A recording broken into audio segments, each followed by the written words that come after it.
If you enjoyed today's story, please consider subscribing to the channel, where new stories are uploaded regularly on Thursday mornings. Thank you for listening. The Dusters by P.E. Rowe. Numbers tell the story of societies. I was always told this. 45 was one of several numbers I prepared for my whole life. That was my age when I was slated to take the reins at Dussly. On the corporate side, that is. But the truth is that our entire small cylinder group depended on the corporate side. If our numbers stopped working there, then the government of the outpost soon would too. No small amount of pressure for a 45-year-old father of 3, taking responsibility for the futures of 2+ million families, especially with some other very troubling numbers on the horizon. I spent my life preparing, trying to figure my way out of those bad numbers, not just for me, but for everybody. The situation was both impossible and simple at the same time. We made a product here at Dussly. We were the sole manufacturer of a single big-ticket, high-value product. For 13 generations, our work helped to fuel the expansion of peoples from Dreesens and Helenia into the Western Battery, particularly the Letters and Indies, but we sold more than our share of ships to the Trasp and Terrans as well through the years. The Dussly D-14 carrier is a hell of a ship. My father liked to call it the workhorse of the Western Battery. A fair characterization. The D-14 fit. On the one hand, it slotted in between the behemoth freighters, modeled after the colonial giants that brought all our ancestors here from Charis, and on the other, it offered much more payload capacity than the mid-sized cargo freighters that dominate out in the Letters, where lighter loads, maneuverability, and atmospheric entry are important. Big, but not too big. And unlike most of the freighters on the Indian Letters freight lines, the D-14 is fully enclosed with a pressurized cargo bay, ideal for perishables and liquid cargo of all kinds. And on top of that, there isn't a commercial ship in all the battery with a more reliable service record against a comparable service time.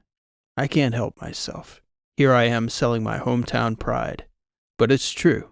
We Dusters make a hell of a ship. So what's the problem, Gus? The damn numbers. Not the ship itself. Not the cost of inputs. Hell, not even the volume of cargo flowing from the inner to the outer battery these days. It was always the demographics. That intractable problem. Numbers tell the story of societies. And the numbers had been talking for about 20 years, speaking in clear terms. Dussly was done. It only took 13 generations for us to saturate the inner battery with D-14s. That was one way of looking at it. The other, and I think more accurate way, was that the growth of the entire battery, population-wise, was finally slowing. Nothing sinister or sad about it. Systems reach an equilibrium with their environments. Athos and Iophos comfortably balanced. Helenia, happily habitated. And out in the Letters, even though there was plenty of growth, a boom even, most of that growth was internal to those systems. Even the once wild, far-flung systems of the outer Letters were beginning to build their own infrastructure now. They weren't shipping it all the way in on our ships anymore. This was the problem my father handed to me when I became the chief executive of the shipyard. I saw my role as the manager of the transition, a process that would largely be out of our hands. The problem would be liquidity, and it would be a manageable one until our investors noticed. Then it would be a question of how patient they were, and what the markets looked like at the time they noticed. These forces seemed mostly out of my hands, and all but inevitable. What I didn't know was that Paul Slane was determined to have a say in the matter. Paul knew something about numbers, and he was watching them too from afar, and me as well. He'll be back around again shortly. Wait for him. He's a character. The crunch really began in my 3rd year as chief. I had the sense that I still had more time. I suppose everyone usually does. Even with decades of the numbers staring everyone in the face, still, you never think the end is right around the corner, because you don't want to. And when the representative for AIC arrived, toward the end of the 3rd quarter for a review, I actually thought it was a good sign she wasn't one of the major players there. I thought she must be some sort of rising star. On first glance, she had to be 10 years my junior at least, with a sunny disposition and either a well-faked or genuine curiosity about our operation. She came with an embodied Saraswati clone to review the operation, her exact words. Julep Meyer, I, and the Saraswati split about equal time reviewing the books, touring the various departments, and discussing the strategies I'd implemented since my takeover, most of which were helping to prolong Dussly's life, Ms. Meyer agreed. I didn't understand what she was. I thought it was another checkup. I suppose she was about to break the news to me on the afternoon of the third day. It was a Friday on the standard calendar, so again, another sign I was too thick to see. We were returning to my offices to discuss Ms. Meyer's overall impressions from her visit. Our last stop was to the K-Dock, where we'd just procured, at a good rate, mind you, a DCAI FTL drive for our next D14. We were still a few weeks from backing the frame in around it. She looked very impressed by the whole operation. I imagine even for an Athosian as well-traveled as Ms. Meyer, it was a sight she'd never seen before. A naked Starship drive, fresh out of the wrapper, awaiting a ship to wear for a century's worth of jumps around the galaxy. What she knew that I didn't was that this DCAI was the last one Dussly would ever procure, and it wasn't something I could talk Ms. Meyer out of. In fact, she didn't have a voice in the matter. The spreadsheets had already done the talking.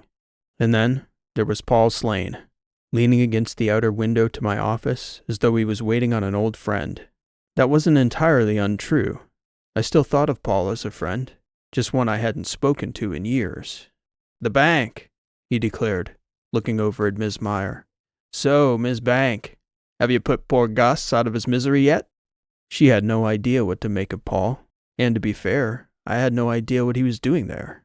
It was a bad time to be catching up with a childhood friend. A bad impression, at least the way he seemed to be approaching it. Tellingly, she shook her head in the negative, looking rather confused by the question and the encounter. "Bankers dish out bad news with a sunny smile and a Saraswati. Am I wrong?" "We were just about to sit down for a meeting, Paul," I told him. "I could see you afterward." "I'm not sure you're going to want to see me afterward, Gus. I've been looking at the numbers. They're not great. Am I right, Miss Bank? What was your name?" "This is Ms. Meyer," I told Paul. By that point, my body language was attempting to usher him away from the office door. "I'm Paul Slane," he said, ignoring my subtle attempt to shoo him off. He stuck out a hand, and when she took it and shook, I could see her face register surprise at the handshake. The character of that hand. A working man's hand. "I'm Julep Meyer," she replied. "It's been nice to meet so many of the workers here at Dussly these past few days." "She even has a bright name, Gus. We're in real trouble, aren't we?" She smiled at that comment, but there was certainly an apprehension. She looked over to me, I thought, to see if I had a way out of the encounter. Before I could even try, Paul was talking again. "Julep, do you like money?" Paul asked. "You must at least be marginally fascinated by it to go into finance." She smiled at the question. "I suppose." He looked at her probingly. "You know, I get the sense that it's just as much about the intrigue of it, the process, figuring out how capital flows, what makes the interstellar economy tick, that sort of thing." "You might be right about that," she said. "Money's nice too, though." "You may just be the perfect person to talk to." "I can feel a pitch coming on. I didn't realize you had this in you, Mr. Fortizzi," Ms. Meyer said, turning to me. "I've read this whole visit wrong." I was fumbling for words again, the last to know. "Oh," she said, laughing. "Wrong again. Who is this mystery man, Gus?" "Paul Slane," I said. "Paul? Well, Paul's an old friend. We went to school together." "And he's got a plan to keep the outpost running? Keep the old D14s coming off the line? Management here at Dussly, AIC, Saraswati, none of them see solvency in the future of the outpost. But you do, don't you, Paul?" He shrugged. "I'm pretty good with numbers, too. Aren't I, Gus?" "Actually," I was about to reply. "Tell you what, Gus, I was about to break some bad news to you. Paul seems to understand that if you don't. But I wasn't here to assess the operation, so much as evaluate how best to divvy up whatever assets we determined could be extracted from Dussly, and at what cost. How that broke down between management and the employees and other stakeholders. That was the longer discussion for next time, after you've had a few weeks to chew on it. That's my least favorite part of what I do, giving that news. I'm willing to put that off for a few minutes if you think it's worth my time to hear Paul out. What do you think, Gus? Should I listen to Paul's pitch? Now wait, Paul replied. No, Saraswati said. The odds this gentleman's proposal is worth your time, Ms. Meyer, is very nearly zero. You should proceed with the meeting. Please, Julep, Paul stated, his manner now very sober. There's no need to be condescending. I came here with an offer, not for AIC, for us, for the people whose home this is, generations of us, and for you. This is a genuine opportunity. I'm sorry, Paul. You seem like a fine person. Yes, I said. You asked me, Ms. Meyer, whether earnestly or not. You asked me whether I thought it was worth your time to listen to Paul Slane. Whether you do or not, I'm going to listen to what he has to say. He's one of the smartest people I've ever met. It will be a waste of our time, Saraswati replied, unless you consider procrastination useful. Who asked you, Sarah? Paul said. I ran the numbers with Sparta, and they run clear in the black for at least 2 decades. And that's before we even think of investing the profits. The D14 is a lost cause, the Saraswati replied. Hear me out, Julep, Paul said. You came all the way out here from Athos. What the hell, Paul Slane? I admire your grit, at least. She gestured toward my office, as though it was hers. We sat at the conference table to the side. Paul had the slides in a gold wristband that fit so snugly against his skin. It almost looked like it would cut off circulation to his hand if he gained a few pounds. But in Paul's line of work, loose clothing or a band like that could catch on something and make for a very bad day. Before he began, Ms. Meyer asked him that very question. What do you do here, Paul? I'm a 5th-generation machinist. Right now I make fittings, plasma couplings for the fusion outflow on the DCAI. I've worked just about everywhere, though. Meaning I could pretty much fabricate all the D14's components manufactured here at Dussly. The internals, anyway. The hull and the pipes and all that. Those are under the purview of the fitters and welders and framing teams. So you make the complicated parts. That's a good way of putting it, he said. I'm curious, she replied. What's your plan to save the D14? We don't, he stated. No, Saraswati's right about that. Demographics are clear. But who said that's the only way to make money on an outpost like Dussly? So what's your pitch? Blow us away, Paul. Okay, Julep. Answer me this. How many spaceships are there in the battery these days? Ms. Meyer shook her head. It's funny. I know a lot about the ships themselves. AIC holds shares in several shipyards like Dussly, and that's obviously my division. But as far as total, I'm not sure. Millions, probably. Good guess.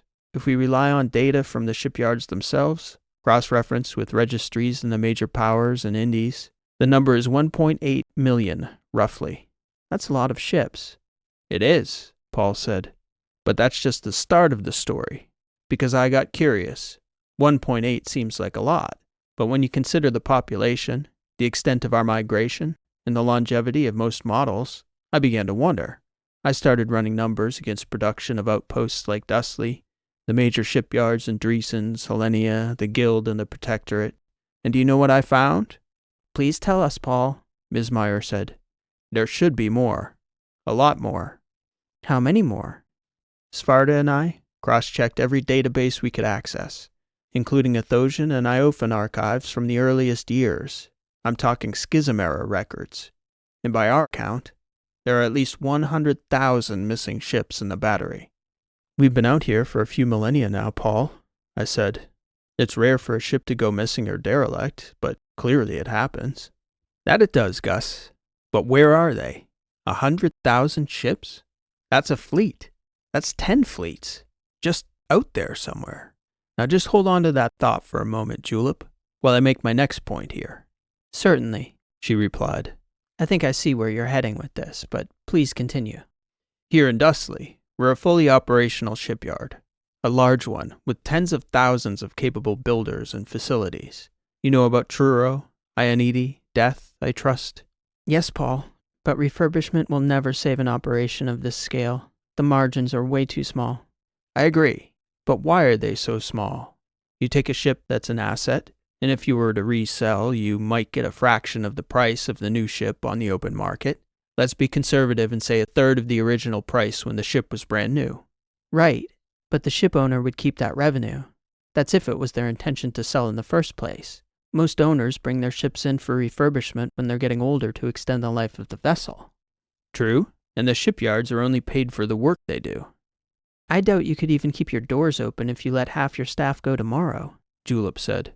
And there's not nearly a big enough market for refurbishment to support an outpost like Dussly. What if we owned all the vessels we were refurbishing? Your 100,000 missing ships? Ms. Meyer asked. If you could snap your fingers and make them magically appear on your doorstep, this might be a conversation, Paul. A, you don't know exactly where they are. And B, if they're broken down out there, it's going to incur a huge cost to get them here. What if we could solve all those problems, not with magic, but with mathematics and modeling? We have a shipyard, a hard-working community. They know ships. But how would we get the ships here? I asked Paul. Paul put up a float screen. Sfarda and I have been putting this together for a few years now. A few years? Ms. Meyer asked in disbelief. Sort of a hobby of mine, he answered, gesturing to the 3D map of the western battery. Watch closely. We sat in silence for several seconds, waiting for something to happen. Ms. Meyer began to look over at Paul, and then to me, shaking her head. I don't see anything, she said. I do, Saraswati stated. Remove the stars and lower the ambient lights. The pinpricks of light disappeared from the map, and what remained was a dull blue haze hovering above the table. The missing ships of the battery, Paul said. Hundreds upon thousands of years of archived records of missing ships, rescues, control station logs, port inventories. I never could have done it without Sfarda. How accurate are these locations? Saraswati asked. To the system, certainly, Paul replied. Each case will be different, of course, but these are good estimates to within several million kilometers. Close enough that a thorough light survey of an area will tell the rest. Let's say you're right, Ms. Meyer stated, her eyes growing more serious by the minute. They're still out there.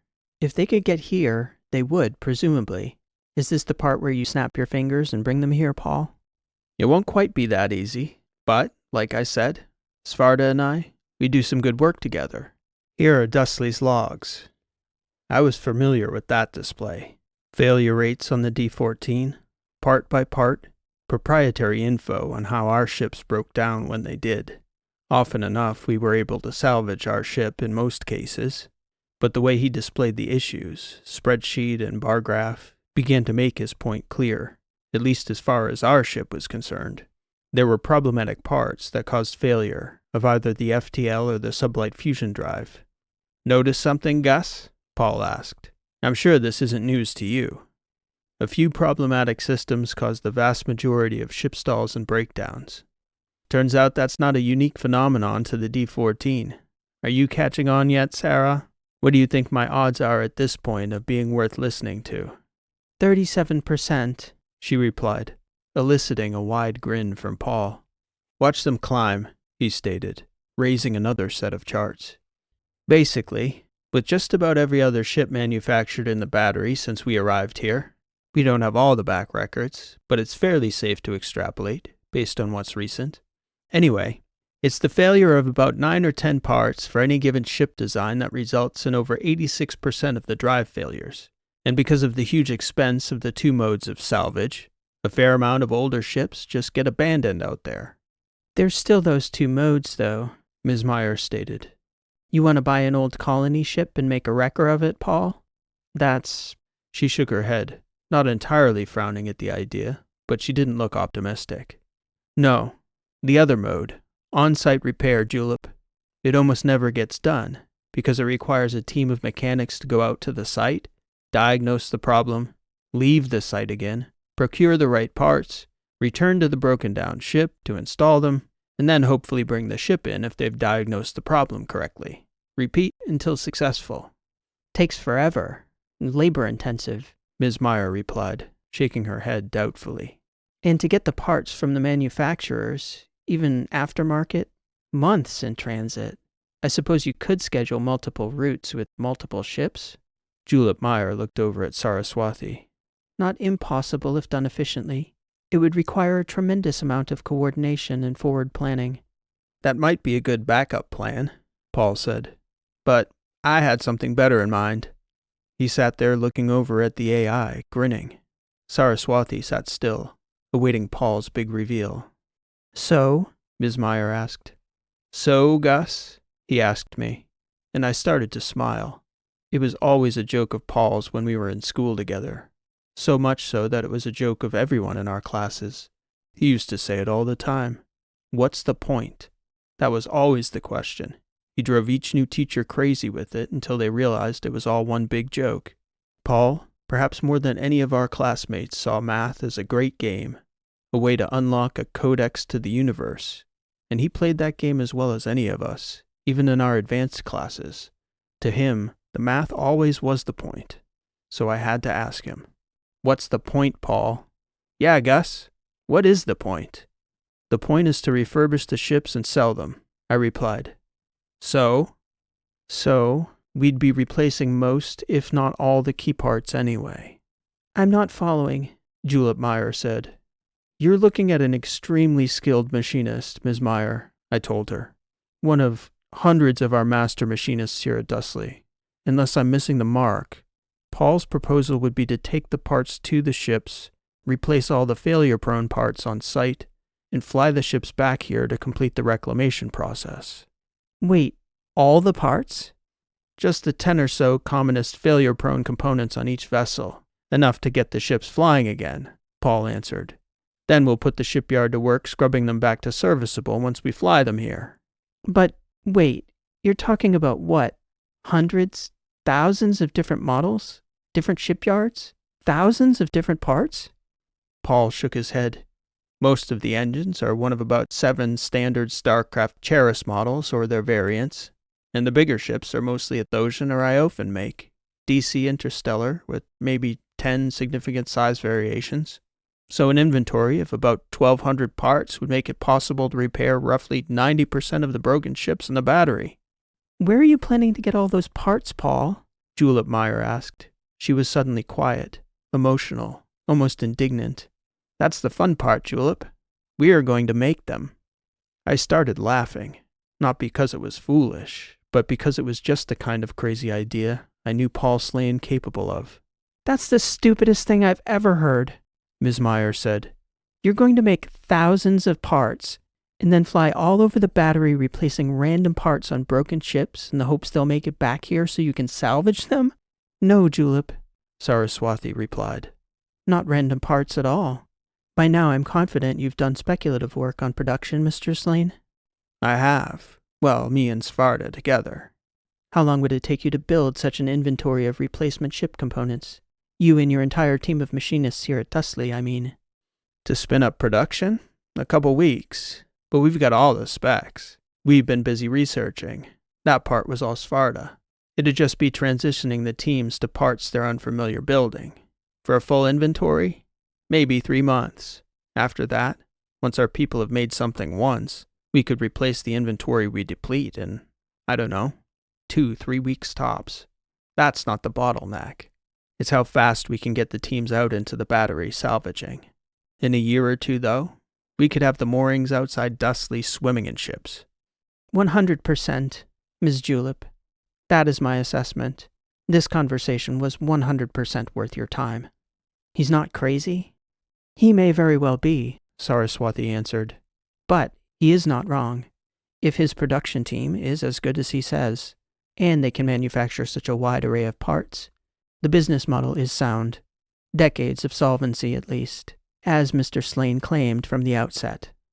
Ms. Julep Meyer said. I was supposed to start back tonight. After I gave you the bad news, of course, Gus. I saw your arrival on Dussly's newsfeed, Paul said. No offense, Julep, but you had liquidation written all over you. A junior executive and a Saraswati with our financial outlook. I had a feeling we were in for it, Gus. I wasn't planning on bringing this to you for another quarter. Prepare a better pitch. More modeling.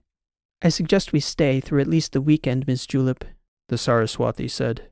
I'd like to see all the numbers and consult with your Svarda, Mr. Slane. If the numbers look good, we should tour the facility again with a different perspective. Your machine shop will need to be first tier. Nothing about us is average, Sarah. If this meeting is any indication, I should say so. Do you have a file set for us to review? Paul nodded. You can take the entire drive. It's an open copy. Just swipe it. I guess we will be meeting again, Mr. Fortese, Ms. Julep Meyer said, getting up from the table with Saraswati. Paul and I got up and saw them to the door. Then I invited him back in for a drink once they'd excused themselves for the night, picked up by our escorts to take them back to our best visitors' suite. Paul Slane, I said, shaking my head. Timely intervention. Seemed necessary, he replied. Good to see you again, Paulie. Been far too long. It was never a class thing, Paul drifting out of my life. Dussly was never really like that, or at least I never got that sense about our home, and I think I would have, son of the former chief. The expectation that I would succeed Dad had been there my whole life, from the moment I demonstrated the aptitude for math, for management. Similar peer outposts like ours, single or small batch ship manufacturers like Eden, Benforth, Shy. There were novels written about class strife on those outposts. Even Hellenian shipyards had their tensions. But I couldn't say I'd ever caught much more than a hint of resentment throughout the whole of my childhood. And surely not from Paul. We were friends. He was so damn smart, and never in an aimless way. He'd always had this way about him. A directness about each question, as though he was always trying to figure out how things worked. Anyone else that naturally gifted at math? And I'd have wondered why he'd opted for a career in the machine shop.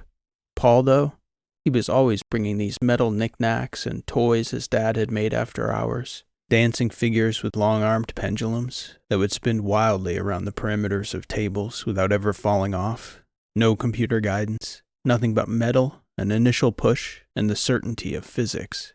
We hardly said a word about Paul's proposal that evening. A few questions about the modeling, which he assured me was solid. Then we talked about our families, our kids, their classes, their teachers, Dussly. He told me I'd been doing a good job trying to save it. I told him it wasn't as good as his miracle plan. But there was an immediate kinship there, after all those years. Neither one of us had to make a case for why our little place in the battery needed saving. That it was ours would have been enough. But it was special. The people here, sure, they'd have found work elsewhere. Scattered all over the battery, the Edens and Shies, the shipyards back at Hellenia, at Athos. Our people were as good as any of them. Every corporation, every city, every outpost. They all have their expiration date. Not today, August, Paul said. Not tomorrow either, I hope, or next week, or next month. Just keep the doors open, my brother, he told me. I'll keep scheming. It was midday Sunday again, when Julep Meyer finally pinged me. She'd been at the numbers with Saraswati and Svarda almost every waking minute since the meeting. She wanted to talk. She told me to make sure Paul would be present. There was much to be discussed, according to Ms. Meyer. On that much, I was certain she was correct. I'd been running numbers on my end, too. All the permutations of what AIC was going to need on our end to keep their spreadsheets balanced. We had investors and creditors. And we had assets, but we also had 0 prospective contracts and liquidity problems on the horizon. AIC is never going to go for it, she told us when we sat for a breakfast meeting Monday morning. That's the main issue. It's too unconventional, too many variables. Sarah and I did a lot of modeling, and frankly, it almost looked too good to be true, in theory. But until something happens in practice, and we have a genuine expected rate of return, it looks like a gamble. An AIC, like solid rates, steady, slow increases over fixed periods. Dussly is slotted into the flow sheet. AIC have done well by this place for decades now, and they stay in business by taking their profits before the investment turns the corner. Interesting the way you put it, Ms. Meyer, I replied. AIC. They. Aren't they you? No. She would be them, Paul joked. Or you would be they to she. I couldn't help but laugh. I thought we were us. I replied. Our money is definitely their money, though, Paul added. I know that much for sure. Ms. Meyer started laughing. I'm glad you two have a sense of humor about this. I think it's sad. Sarah and I sat with this all weekend. I see the potential. There are deeper implications here. Another layer of modeling with a glut of suddenly affordable interstellar transport ships. It's the type of unseen variable that changes growth and migration patterns across the whole sector. People who never could have afforded a ship, a fare, a move to an outer colony. Suddenly, options open. The battery continues to grow. The difference in 0.5% across the whole battery, it could change the lives of millions. That's the potential. We all get rich, Paul said, grinning. That can all still happen, Julep. Whoever said you had to work for AIC for the rest of your life? The comment seemed like a throwaway, but it hit her like a revelation. She shook her head. Her eyes got wide. I mean, I work for AIC. Do you have any idea how hard... She stopped mid-sentence. Was all she said. No one talked again for what seemed like minutes. I was doing math in my head. You can't shutter us with open contracts, I said. That would be a legal mess that would cut into those clean numbers. You came here to inform us of the transition, no? She looked at me as though puzzled, but nodded. That gives us some time. Exactly, Paul said. Time for what? To privatize, I said. Convince them to push back the fire sale another 2 quarters. My numbers say that anyway. We have assets. They're just not liquid. AIC doesn't care what happens to the outpost, as long as their numbers check out. We do what we can on our end. And on my end? Julep Meyer asked.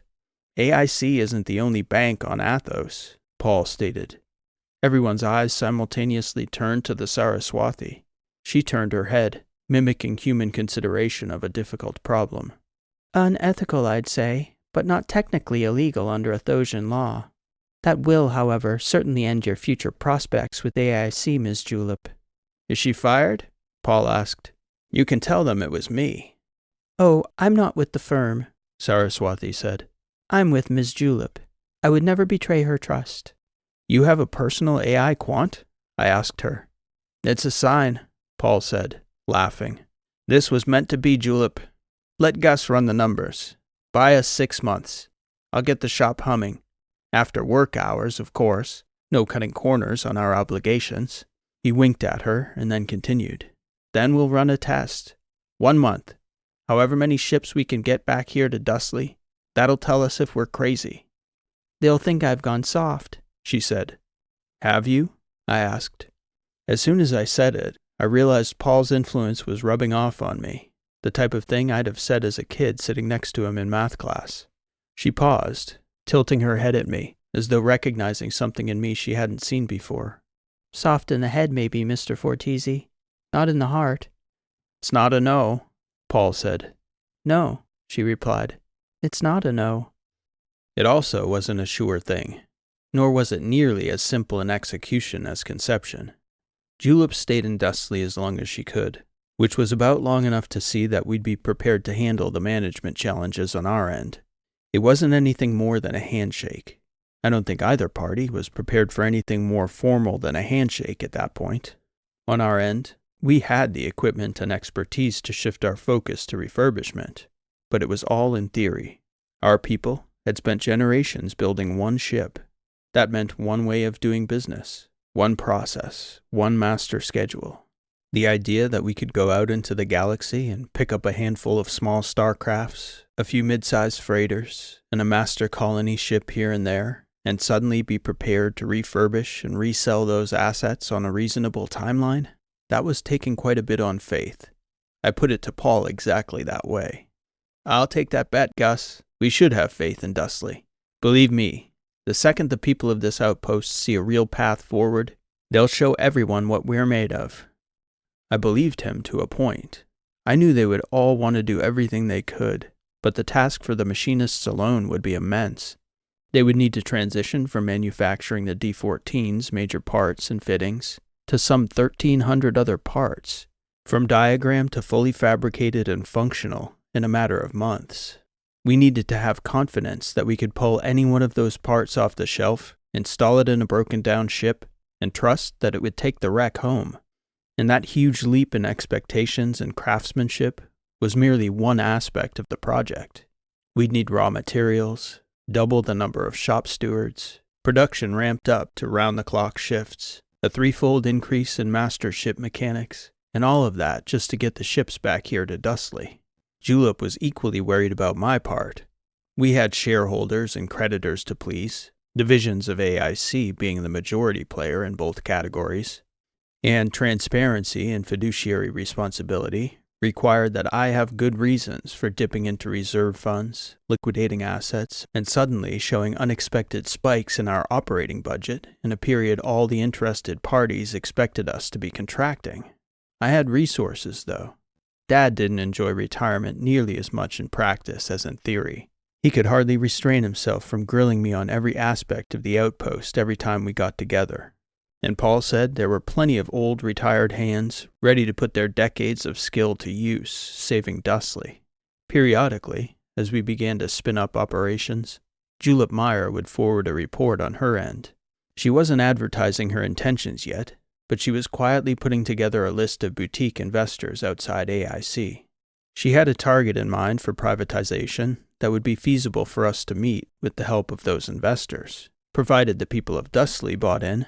Quite literally, as any pathway forward was going to require the workers to buy the majority share of the shop. I figured we'd have more luck convincing our own people to take a gamble on our humble little outpost than Julep would have back in Moses, Missouri, Ithaca, or New Corinth. I expressed as much in passing in a message to her, and I had to share her response with Paul. "Do you have such little faith in me, August?" "I like her, Gus," was Paul's response to that. "She'll make a hell of a CFO when we transition." 2 months after Julep returned to Athos, I found myself working well into the early morning. My wife was getting so accustomed to my long hours that she started calling me August in passing, that she just imagined a me-shaped specter had hopped into our bed for an hour or two while she was dreaming, only to disappear again before the kids woke for breakfast. On the way to that bed one night, I stopped by the hut hall, as the machinists called their cavernous shop inside the upper layer of the inner Dussly cylinder. I'm not sure what I expected. Paul had said that they were scaling up, but he still wasn't satisfied. I suppose I expected to see a fair amount of activity, maybe a fraction of our usual day shift. If I'd have seen a quarter at that hour, I'd have been happy. A third, ecstatic. A half, I'd have been tempted to roll up my own sleeves and pretend the various boxes and grinders and lasers and finishing stations weren't so foreign as to seem anything short of magical to a soft-handed ignoramus from the front office. When the doors to the hut hall parted before me, shortly before 2:30 in the morning, my jaw nearly dropped. Paul's deputy on the project, Bud, was operating the transparent big board at the front of the hall, each station's status lit up in red before him. Nearly the entire board read, "Occupied." I stopped, neither wanting to disrupt Bud's concentration, nor to continue down the hut hall itself. Never mind rolling up my sleeves. I didn't dare walk through, for fear of interrupting workflow. I looked over at Bud and nodded. He turned down his eyebrows and nodded back at me with a fiery determination. That was Dussly. I walked back out, pumping my fist at Bud and anyone who cared to see it. That was all I needed to see to fully commit my office. Next, we needed a ship. There were ships in Dussly, lots of them, but we needed the right ship. It had to be big enough to carry our entire inventory of parts. It would need to accommodate a sizable crew of technicians, mechanics, and machinists to customize fittings for our installations. And in the case everything didn't line up perfectly on site, 1-to-1, it meant we'd need to have a modest shop on board. And it wouldn't hurt to have a large enough hold to salvage any valuable cargo from unsalvageable ships, or even to pick up small ships outright. I kept looking out the inner dock window at the D-14 we were currently building, thinking it would be the perfect solution if it weren't already under contract. The D-14 was also well out of our modest price range. We could make one, sure, but we couldn't afford to buy one, not if we wanted to turn around and buy the company outright. I started thinking about Paul's map. All those tiny little points of light he and Svarda's research had pinpointed out there in the great wide darkness of the battery. There had to be a ship out there for us, a good proof of concept. And then it occurred to me that as good as our performance record was, it wasn't perfect. Somewhere on Paul's map was a D-14 waiting for someone to happen upon it. And if we couldn't refurbish our own product, we'd find out real fast this little venture of ours was going nowhere. I brought this plan to Paul and to Dad, and both thought it was the right way to go.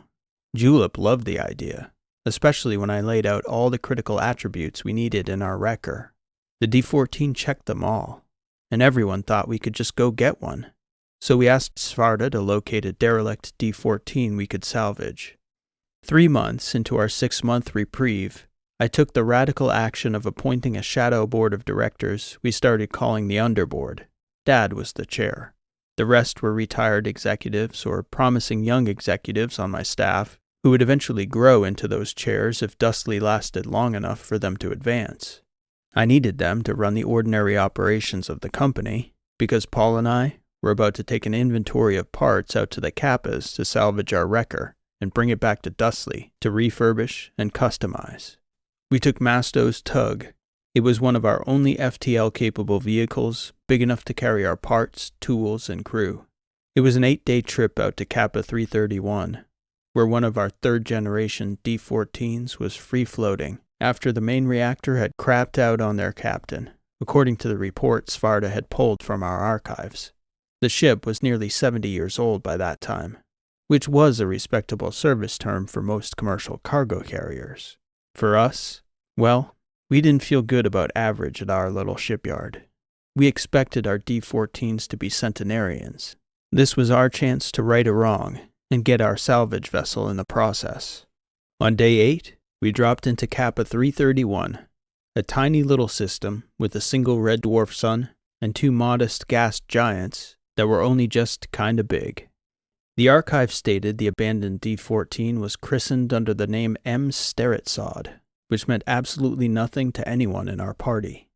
It once belonged to a shipping conglomerate that apparently had abandoned her under potentially suspicious circumstances during an era of imbalance in the insurance markets. Those years found many policy issuers overexposed, replacing a lot of old vessels with new ones, especially while those workhorse vessels were in transit and completely empty. Until the insurers caught on, they were just happy they weren't paying out for ship plus payload. Svarda suggested it was even possible that we might find the ship in close to working order. It occurred to me that we might not find the ship at all.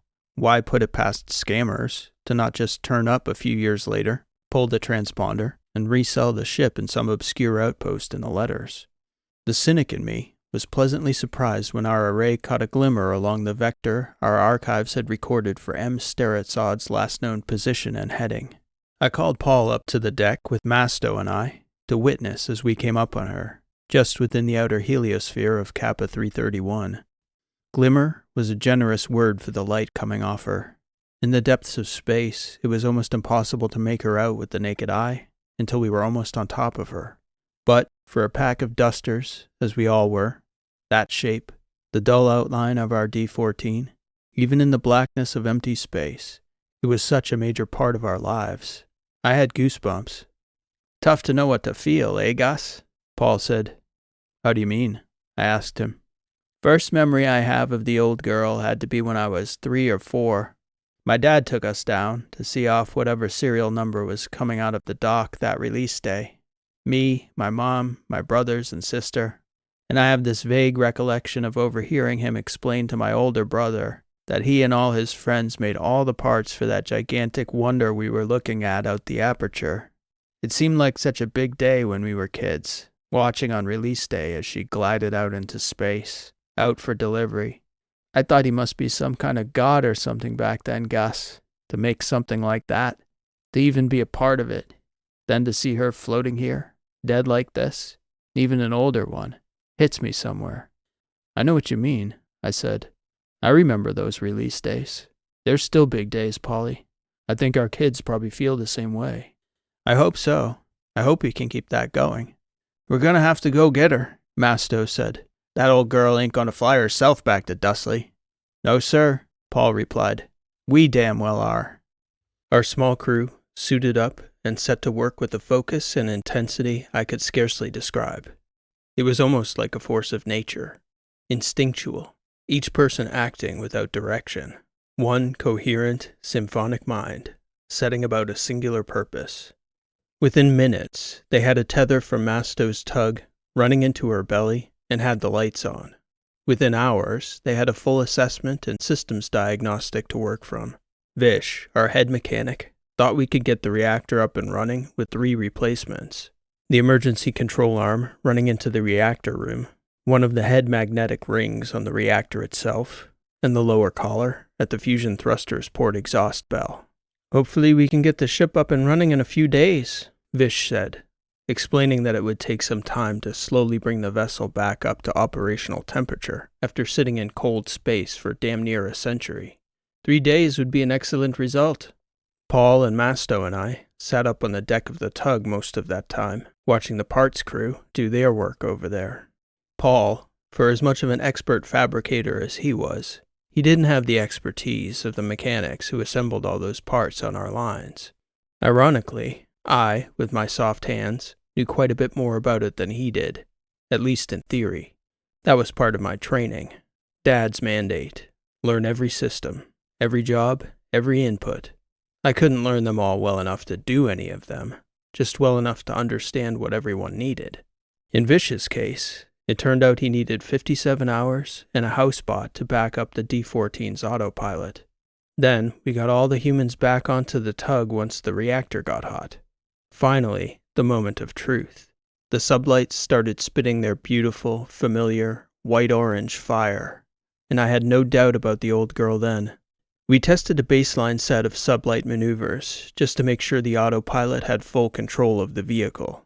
As soon as the George on the flight deck confirmed positive readings for the vessel's control system and navigation, I gave the word. To us, it never stopped being a magical sight. That single flash of light, a streak that we probably can't truly see, and a mass of metal and mechanical genius roughly the size of Dussly's inner K-Dock, simply vanished into nothingness, bound for home. Julep's going to love that, I said, looking over at Masto, who nodded to confirm that he'd taken footage of all the maneuvers from the moment they'd fired the reactor. Hell of a sight, Gus, Paul said. Nothing left to do out here, boss, Masto said to me. Just say the word and we'll chase her all the way home. It was another 8 days back, tracing a transponder signal from the Kappas all the way back to the Indies. Our hearts in our chests each time we dropped out, until finally, we alighted just outside the home mooring field in Dussly. And there she was, our old banged-up D-14, sitting on a mooring, back in her birthplace for the first time in nearly 2 centuries. We came into the main hall to a cheering crowd, the likes of which nobody had seen in Dussly since our humble Dusters had won their only 3rd League Indy Championship, attaining the honor of getting beat up in the 2nd League for 2 straight years before being relegated again.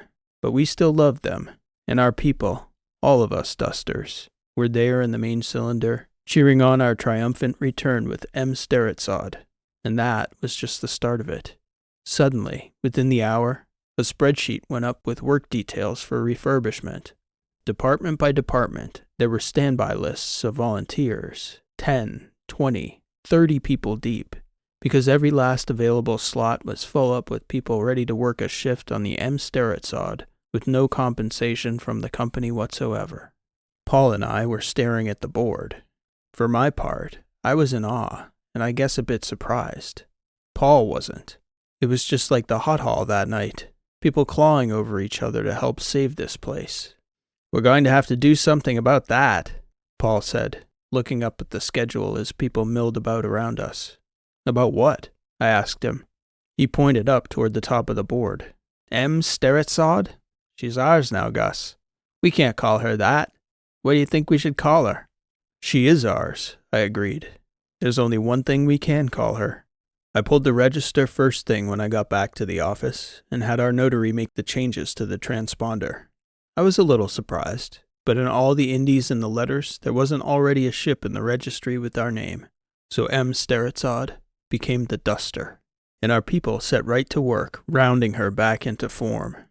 By the time Julep Meyer returned to Dussly 3 months later, the Duster was shining. The hull was patched and scrubbed, and from a distance, it was almost impossible to distinguish her from the brand new D-14, our last active commission. That had just come out of the K-Dock. Inside, not only had our mechanics given the old girl a complete overhaul, but our people had sandblasted a century's worth of grime off the hull and interior plating, painted all the hallways, service decks, and living spaces, and our outfitters and welders had constructed a custom machine shop and inventory hold for all the parts our crews had built from scratch. Julep was blown away. When she looked at my internals on the cost, she couldn't believe the number. Just materials, I told her. Much of it our own inventory. All that labor, she marveled, shaking her head. We like our little home, I said. We want to save it. Julep sort of grimaced when I said that. I suspected it was her involuntary reaction. About that, August, she replied. We need to talk. It was a sobering discussion. Just me and Julep and Dad. And her Saraswati, of course. Dussly didn't have debts, but we had shareholders and a fair valuation for liquidation we would have to eclipse in our attempt to claw back ownership. She knew how Athosian corporate law and their markets worked better than Dad and I did, but it made some sense the way she explained it. More or less, we needed to either borrow or make 20 million DCR in the coming 6 months. But it wasn't even that simple, because AIC knew our internals, which meant most of the Athosian market had a sense of it too, which meant nobody was going to loan Dussly 20 million. And when we mentioned liquidating assets, maybe to get us halfway there, Julep shook her head. 10's a stretch, Gus. Not right now. This little venture of ours is going to have to work immediately and demonstrate genuine promise, real profit, big immediate returns, or there won't be anything I can do. 20 million was a blow. Snap my fingers and make 6 D-14s and their buyers appear in my office, and we'd still need to dip into our reserves to shake free. And then we'd still be at zero, owning our outpost with no guarantee Paul's scheme could even keep our people fed. I didn't tell anyone. I asked Dad and Julep to keep it quiet. There was no reason to snatch back anyone's hope before we even tried. We had a shot in the dark. Paul Slane's mad hope to save Dussly. It was time to take out the Duster and chase that dream. Depending on what we brought back, and how the refurbishments and sales went, Julep said she might be able to scrape together some investors. Paul had selected our ace crew of mechanics, machinists, and all-purpose hands. It was a crew of 40, Paul, myself, and Julep. She had her embodied Saraswati along, of course, and we all agreed it was important enough to invest the ship with our outpost Sfarda, who was only too happy to pilot our Duster. It was only fitting. We got sent off like heroes. I'd never felt pressure like that in my life. That hope. I couldn't even think the thought that we might let them down. It was too painful, and I didn't know. I still believed Paul could be right. Sfarda calculated a route that was going to take us out through the Indies into the Alphas, targeting 10 ships we hoped to bring in. I thought 7 would be realistic, or at least I hoped it would. The first ship, an empty H-class freighter, was floating just outside the uninhabited Tel system, 16 light years from Dussly. It should have been an easy grab for us, and it was a disaster. It was only by chance that the parts we needed to replace in our Duster were external and not integral to the systems they were vital components of. I was not a mechanic or an engineer, but I was getting reports they'd put in common enough terms for me and Julep to understand. This H-class had components on internal lines, both with direct gases and liquids flowing into them, as well as magnetic lines for superheated plasmas. We had all the specs and circumferences from archives, and we had some of the best pipe fitters around in Dussly. What we didn't have was the expectation that those lines would warp following decades of temperature changes during their service life, followed by decades sitting in space near absolute zero. At first, when the lines began to snap, almost always where we attached a new fixture or part, our technicians thought it was just a matter of dialing in the time we took to bring these compartments back up to operating temperature. But we spent 3 days snapping major components on this ship beyond the point of salvageability, only to discover that a line with a diameter of 40 millimeters on spec would sometimes be 39, and other times be closer to 42, right at the point our text needed to fit a 40mm aperture. Julep and I spent those 3 days growing increasingly more anxious and depressed. We couldn't even get a part in, much less bring a ship back online. I hadn't even thought of that problem. Metals near absolute zero. It wasn't even a consideration on my spreadsheets. Julep similarly hadn't fully thought through the time we were taking to bring ships back up to temperature. I made the mistake one evening of dropping into a heated meeting, where the fitters were shouting at the mechanics, who were shouting at the machinists, and everyone was shouting at Paul. It looked like it was going about as well as I felt it was. "We'll get it sorted, Gus," Paul assured me, bringing the room to near silence. "This is just how we talk it through." 2 days later, as Julep and I were reaching our most pessimistic, Paul called me to the flight deck. "We need to go back home, Gus," he told me. "I think we've got a solution, but the shop here isn't going to be enough. Plus, we don't have the materials. We need pipe and fittings." "How long before we can go back out again?" Julep asked. 5, 6 days at best. I think we have it, Gus. I really do. We just need a little bit of time." "It's running out," Julep told him. "Time's the one resource we do not have, Paul." "Well, that and money," Paul quipped back. "Don't lose your sense of humor, you two. But we do have pipes back in Dussly, so let's go get some." He tried to explain it to me on the way, but I didn't quite understand. I still had the image of all those cracked pipes from that H-class stuck in my head. I thought for sure we were finding out the hard way why nobody had ever attempted such a crazy salvage scheme before. He started telling me about the idea they'd all come up with to solve the issue. It was like subatomic physics to me, something I could never visualize, even back when I was studying it. Finally, I just told him to try. He was either going to solve it or he wasn't. My spreadsheets would tell the tale either way. It was a great concern for the people when the Duster came back a week into our mission, totally empty-handed. It was an even bigger concern when they called down every last available hand to the hot hall to go to work. And they kept working for 6 straight days.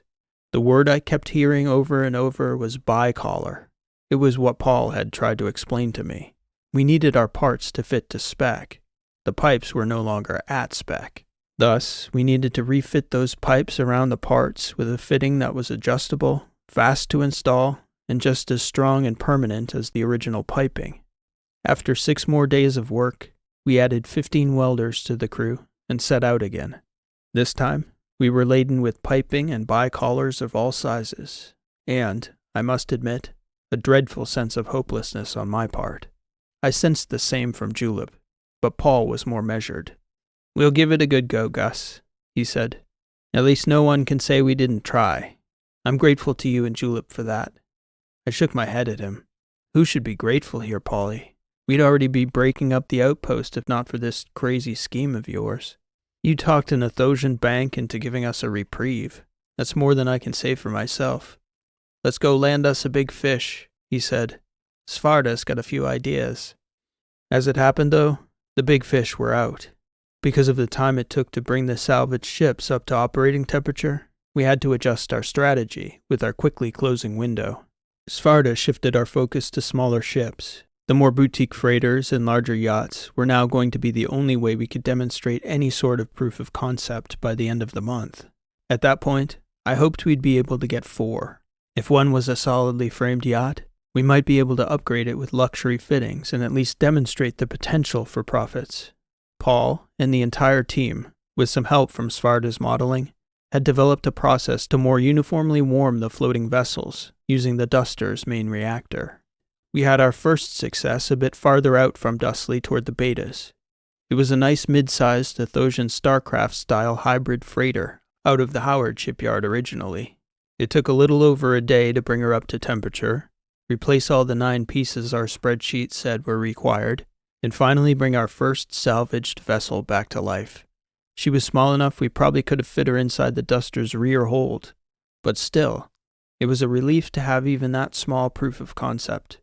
Paul's bicollars fit the various pipes in the 4 places they were indicated, and he was finally able to show us exactly how they worked, bridging the small 0.5mm gaps in 2 cases to the wider several millimeter gap in the most extreme case. When that first starcraft disappeared out the front flight deck screen, a huge cheer went up. It was a small victory, but it was a victory. Our next victory came faster on its heels.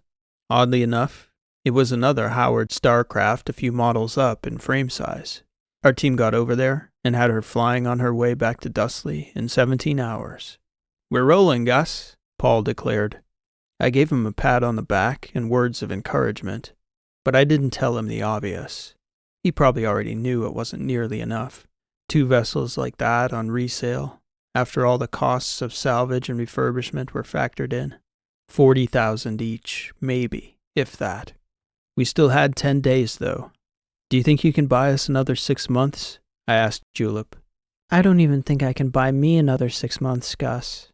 Not after I advocated for AIC to go against their models. They don't like it when their analysts lose them money on smart bets, and this was never a smart one." As much as my heart wanted to protest, my head knew she was right. Dussly was dumb money. A couple of banged-up starcrafts were the last hope of our proud little outpost. I imagine from her perspective, it was depressing. But we were already halfway to Beta Aurelius, so there was nothing to do but play the whole thing out. In that next week, we went 3 out of 5, bringing in a small freighter that had a resale value roughly double the 2 starcrafts combined, as well as 2 hybrid freighters that were pretty old and banged up. It was hard to put a valuation on them, but, given our start, 5 vessels was a respectable tally. Factoring in travel time, we had about 2 days left before we had to turn around and, according to Julep, who was now starting to open up about where Dussly really stood, we were about 12 million short of where she expected we'd realistically be able to make a decent attempt at private ownership. "What about another partner?" I asked, just to get a sense if there'd be anyone back in Dreesen's to stake an outpost like Dussly in our crazy little endeavor. She just smiled at me. As we approached Aurelius, Sparta had 2 options for us. A very old yacht that might be considered a classic if properly refurbished, or a clunky old mid-sized freighter that had fallen derelict nearly 3 centuries prior between Aurelius and the Eden Cylinder Group. The yacht was a more valuable ship, as the freighter was already a century-old junker by the time it broke down. The cost of getting the freighter into commercial shape again would be prohibitive from both a labor and resource standpoint. Realistically, neither were going to save Dussly, not by a long shot. Julep was content to leave it to Paul and me. I advocated for the yacht. "At this point, we're just trying to make a case, right?" Paul asked us. "We're trying to show investors there's a workable process here." "It's a very weak case at this point." Julep leveled with him. Paul shrugged. "It may not be enough to save Dussly, but the Duster, all the parts, maybe we could find another place to open a shop. After everyone gets their money, maybe we open the business somewhere else, eh, Gus?" I hadn't considered that idea. The prospect wasn't ridiculous on a smaller scale, but the thought of all our folks back home immediately came to mind, and that seemed like failure. "I vote for the big ship," Paul said. "If we're going to make a case, proving we can get a commercial vehicle like that back to port, in my mind, that makes a better case. It's not going to tip the financial scales either way," I conceded. "And it's only fitting it be your call, Paulie. This was your crazy idea, and I don't regret a minute of it." So we had Sparta drop out and adjust course. My first thought as we approached that old ship was how vastly superior our D-14 was.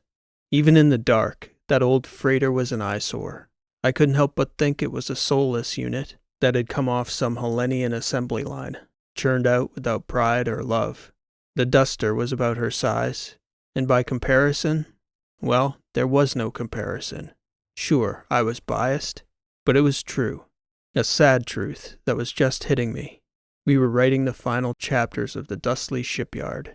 Fitting, I guess, they were proud chapters, if a bit sad. When the initial team reported back, their first impression was that she was just as ugly on the inside. She only ran a number and Hellenian colors in the register, but when Paul got to the deck with his team, he reported back that the old girl had a name painted on the inside of her front screen, Auri Canassus, an ode to some sort of fallen empire from long ago. Paul gave the word that she looked salvageable, and called for the other teams to get the heating lines started. About a half hour later, Paul called back to the Duster. "We thought she was abandoned, Gus, but one of the boys found the captain in his stateroom. He never got off. Could be that's why she went missing. Maybe he died en route." "Have you found any bots?" "Negative. You'd think a ship of this size would have engaged the autopilot to take her in at least as far as the port system. Could be she dropped out and the captain died trying to get her up and running again. Could be in the logs. I suppose we'd be destined to come across a few mysteries if we stayed in this business," I told Paul. "Might even solve a few, too. Well, anyway, we'll leave him alone until we can get him back to Dussly. Proper respects." I was floating by the window at the side of the flight deck, looking out at that old ship, when Julep floated up behind me. "You Dusters are real decent people," she declared. I was thinking about it, thinking that on balance I felt the same. "I think you and Julep should get over here, Gus." Paul's voice came over comms again. "Turns out the old man wasn't our only surprise of the day." "Can't you just relay it?" I asked. "It's worth suiting up," he replied. "Some things you have to see with your own eyes." Paul kept telling them to clear comms, but we caught partial blips of laughter and yipping, like something funny might have been going on over there.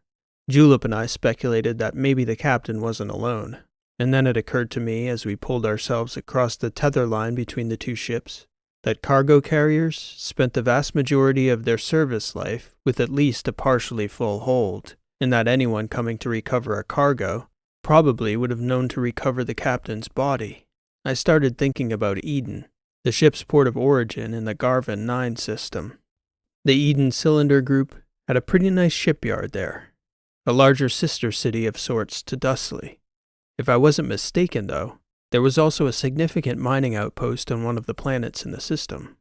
Paul was there to greet us as the umbilical opened into the port corridor of the Ari Knossos.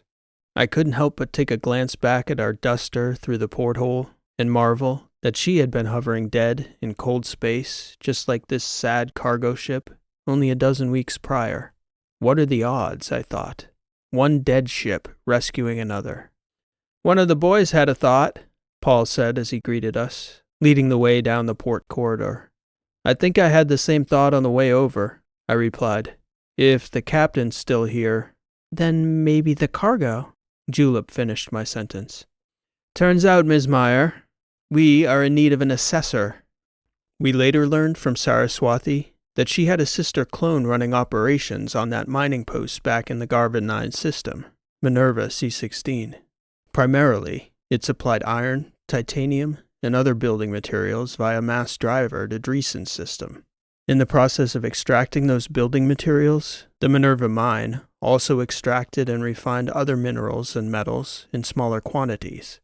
Auri Knossos, she suspected, could have been a cargo carrier contracted to move these less desirable resources out into the major trading hubs in the letters. By the time we got to the port cargo hold, the lights were on. Unlike the D-14, that old ship didn't have a pressurized hold, so the carrier opened to space. I knew instantly there was no longer any sense in salvaging the ship. It wasn't worth the risk of losing her again in transit. "Platinum?" Julep said, staring wide-eyed at a stack of metal plates that were chain-bound, floor to ceiling, along that first section of the hold. "And silver," Paul replied. "And gold, palladium, rhodium. What's your pleasure, Ms. Meyer?" "Platinum," she said again. "Oh my." "Is that your professional opinion?" he joked. "I think you're going to be able to buy back your outpost," Julep said. "That's my professional opinion." "Say that again, please," I insisted, opening the channel to the whole site. "I said I think you Dusters are going to be able to keep your home." The eruption of cheers that came back over that channel, with one exultant voice stepping over the other, lasted for nearly a minute, a moment none of us there that day would ever forget. No crew that small had ever manually unloaded and resituated a cargo that large in deep space so happily. Julep's final assessment on the cargo was between 14 and 15 million DCR outright, which meant we were in position to both salvage Dussly and hire an extremely overqualified CFO. "We're not quite as cosmopolitan as Moses Masui," I told her when I offered Julep the job. They're not nearly as decent as Dussly, August, she said when she accepted. I do have one demand, though, before I sign on. Something I wouldn't have been able to afford for another 2 decades if I stayed with AIC. If we can manage it, I'll put it in your acquisition files. I want my own spaceship, Gus. Nothing too flashy. Something classic like that little yacht we passed on the way here. Ms. Meyer, that won't be a problem in Dussly. I think our little shipyard is about to change the Indies for the better, and there'll be plenty of ships to go around. The Dusters. This has been an original story, written and read by P.E. Rowe. Thank you for listening, and I hope you enjoyed the story. Wow, it feels great to say that again. To all my friends out there returning to the channel after this long hiatus, thank you so much for coming back after all this time. I really appreciate your patience and the many supportive messages as I was working on Mother Mars. I will have an update on the novel in a moment. If this is your first time to the channel, thanks for joining us for today's story. We've uploaded over 100 sci-fi shorts like today's, and as of this week, I'll be uploading regularly again, so I hope you'll join us for more each week and check out some of those earlier stories as well. One of the many things I learned on this long project was just how much I missed writing and uploading stories each week, so I'm incredibly grateful and excited to be able to do that again. In the coming weeks, I'll be updating our progress on the release of Mother Mars, which should be along shortly, but we don't have an exact date yet. Alec, my co-author on this project, is currently working to turn the narration I finished recording last week into a full-length audio drama with music, voice actors, sound effects, the works. This is going to be a first for both me and Alec, so we're going to try and get the work done as quickly as possible, but until we get a sense of how all these moving parts will come together, we don't have an exact feel for the timeline. The good news is that I plan to be uploading stories each week until we're ready to release Mother Mars. Also, I haven't forgotten about all you fine folks who reached out offering to review the book when it becomes available. I have your info, and you will be hearing from me personally as the date approaches. I have not sorted out a schedule for upcoming stories on the channel yet, as I'm a little disorganized getting back into the swing of doing the weeklies. But in the coming weeks, I'm planning a Heartsock story, the return of another familiar character or two, many new characters, another collaboration with Nick Hine, and I think I might have left a few characters hanging out there on Iophos. We'll be checking back in with them as well. So a lot of fun stuff upcoming. Finally, I did want to offer just a few words as to why it took so long to write and record Mother Mars relative to what I expressed going into the process. If I remember correctly, and it has been a while now, I think I estimated it might take me 3 to 6 weeks, and I legitimately believed that when I said it. The simplest explanation is that I totally misjudged the scope of the project, mostly because I simply underestimated how challenging the story would be. All of the signs were there, and in hindsight they're easy to see, but at the time, I just missed them. Similarly, I also misjudged the challenge it was going to be to record a complete novel start to finish, as I usually get a few days off in between recording the weekly stories to rest my voice. It was definitely not my intention going into the project to disappear for several months between uploads. In the future, I will definitely gauge better and have a better plan for working on big projects like this, so I don't ever go so long between uploads again. It means the world to me to be able to share my work with you regularly, and I don't take it lightly or in any way for granted that it means something to many of you as well. All that said, I would do nothing differently.